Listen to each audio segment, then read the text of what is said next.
Saya belum malah lo.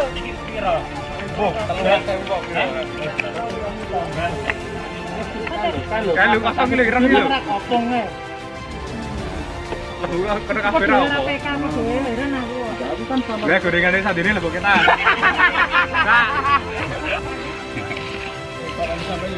Ije. Kilo cah vlogger iki. Dua.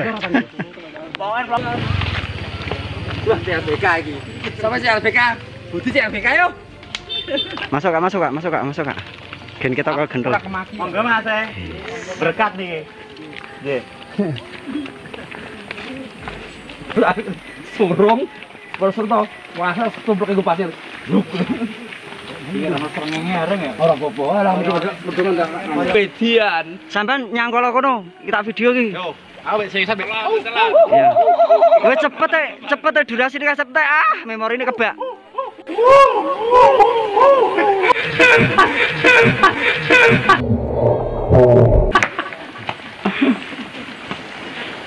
Oke, pada kesempatan siang hari ini saya tidak melaksanakan aktivitas seperti biasa di saat saya libur bekerja, yaitu aktivitas belusuan situs cagar budaya atau sisa-sisa bangunan bersejarah. Untuk kesempatan siang hari ini saya mengikuti kakak-kakak yang ahli di bidang pendakian gunung. Siang itu saya mengiyakan ajakan dari salah satu saudara untuk bermain atau mengenal alam bebas di area pegunungan Gunung Ungaran. Nah, di sini nanti saya akan menceritakan sedikit tentang kenapa bisa diberi nama Gunung Ungaran, terus tentang mitosnya dan cerita rakyatnya. Oke, kita mulai. Gunung Ungaran adalah gunung berapi bertipe stratovolcano yang terletak di Ungaran, Kabupaten Semarang, Jawa Tengah, dan memiliki ketinggian 2050 mdpl. Walaupun tidak ada catatan khusus mengenai aktivitas gunung tersebut atau vulkanologi di gunung ini, tetapi terdapat sumber mata air panas di kaki gunungnya yang mengindikasikan adanya aktivitas panas bumi di bawah tanah. Lokasi sumber mata air panas tersebut terdapat di Candi Gedong Songo, Gonoharjo Limbangan, Sendang Kuno Nderekan yang dekat dengan Candi Ngempon. Nah, sekarang kita merujuk ke salah satu nama, di mana nama Gunung Ungaran sebenarnya adalah Karundungan, terdapat pada prasasti Kuti, Karungrungan, Karungrangan, Tantu Pagelaran, Karungrungan, Perjalanan Bujangga Manik, Serat Aji Saka, Serat Kanda, Krungrungan, Perjalanan Domis 1825, dan Ngerungrungan Bliker 1850 dan Friedrich tahun 1870. Nah, begitulah asal muasal sejarah nama Gunung Ungaran yang ditulis dalam prasasti Kuti yang menyebutkan tentang perjalanan Bujangga Manik.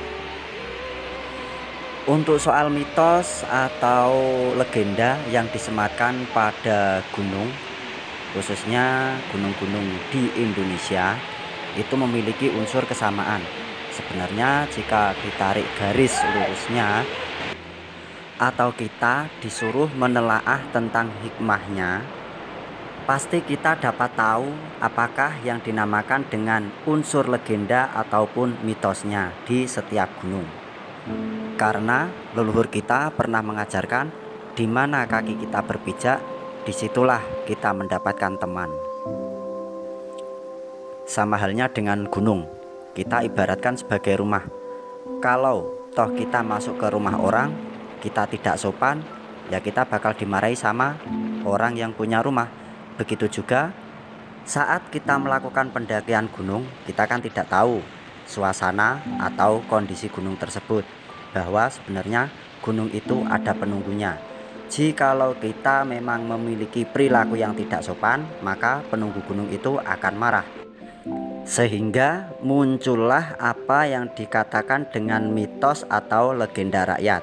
Mungkin pada zaman dahulu kejadian itu pernah terjadi dan mungkin juga dialami oleh orang-orang pada masa sekarang. Dan pertanyaannya, percayakah dengan unsur seperti itu? Kalau tidak percaya, kenapa itu terjadi?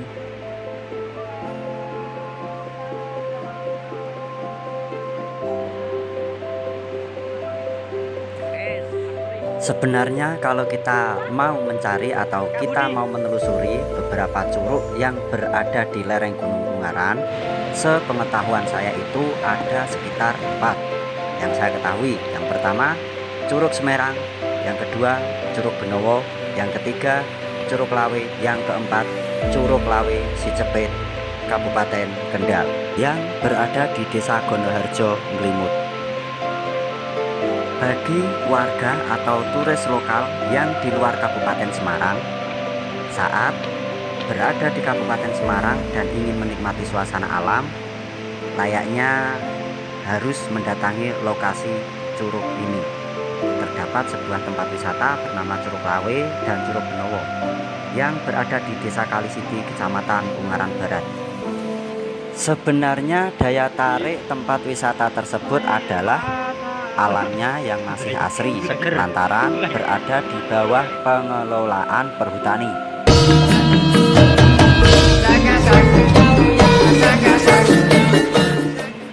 Baik itu area air terjun, jalanan dari area parkiran menuju area air terjun, dan dari area Curug Lawe ke Curug Benowo atau sebaliknya. Akses jalan menuju ke lokasi wisata tersebut sangatlah mudah dijangkau. Adapun aturan-aturan yang harus dipatuhi oleh para pengunjung, yaitu dari pihak perhutani maupun dari pihak pengelola wisata air terjun tersebut. Di antaranya 1. Tetap sopan dalam berperilaku. Yang kedua, dilarang memetik tanaman lalu dibawa pulang, karena itu merusak. Dilarang berburu, karena berburu itu bisa merusak ekosistem satwa di area lereng Gunung Ungaran dan merusak hewan asli endemik Gunung Ungaran. Jika para wisatawan penasaran dengan hewan satwa endemik Gunung Ungaran, maka diperbolehkan untuk tinggal sejenak kisaran jam setengah 5 sampai jam 6. Pasti di sana nanti akan menemukan apa yang disebut dengan flora endemik Ungaran, merupakan tutur salah satu pengelola Curug Lawe Curug Benowo.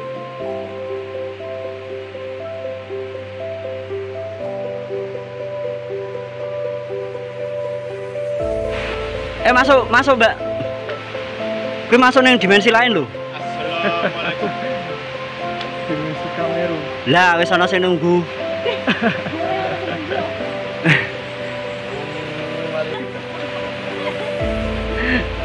Ayo masuk Kak.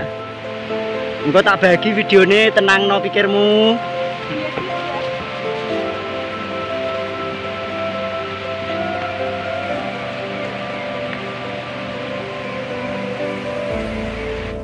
Selain satwa liar berbentuk lutung atau kera, kadang memunculkan diri, kijang, serta kupu-kupu yang bisa dibilang bahwa Curug Lawe Curug Benowo mungkin surga bagi para fotografer alam.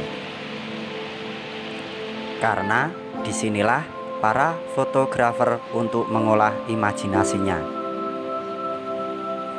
Kita bisa menikmati alam sambil belajar mengenal lingkungan alam, di mana di setiap alam pasti memiliki situs-situs bersejarah. Contohnya seperti Gunung Ungaran ini. Gunung Ungaran memiliki beberapa situs sejarah. Bisa saya katakan demikian karena saya pernah melakukan perjalanan beberapa ke situs sejarah, antara lain situs sejarah tinggalan Mataram kuno dan situs bersejarah pada masa penjajahan Jepang di Indonesia. Sebenarnya banyak sih ditemukan situs-situs bersejarah, di antaranya yang pernah pendakian ke Gunung Ungaran lewat jalur Gebugan maupun jalur Mawar. Jika kita pernah singgah ke salah satu kebun teh, yaitu kebun teh Medini atau Candi Perumasan, nah disitulah terdapat dua karakter sisa bangunan bersejarah antara Mataram kuno dan saat penjajahan Jepang di Indonesia. Tinggalan itu berupa satu bangunan candi masa kejayaan Mataram kuno.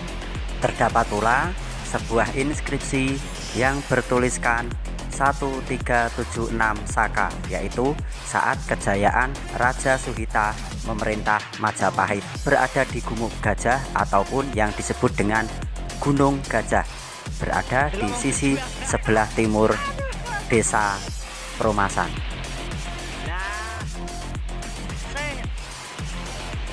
Adapun tinggalan penjajahan Jepang, yaitu sebuah gua yang memiliki lorong dengan bentuk letter U dengan panjang pintu masuk sampai sudut sekitar 15 meter. Akan tetapi mulai dari sudut utara ke sudut selatan itu memiliki panjang sekitar 150 cm. Pernah sih saya menghitung kamarnya itu ada sekitar 25 kamar. Dan gua itu dibangun dan difungsikan untuk penyekapan rakyat Indonesia di saat melaksanakan kerja paksa, yaitu yang disebut dengan kerja titik dan tulis di kolom komentar. Sekian. Kenalilah alammu dan bergurulah kepada alammu. Jangan lupa tinggalan leluhurmu, kenalilah kearifan lokal Indonesiamu.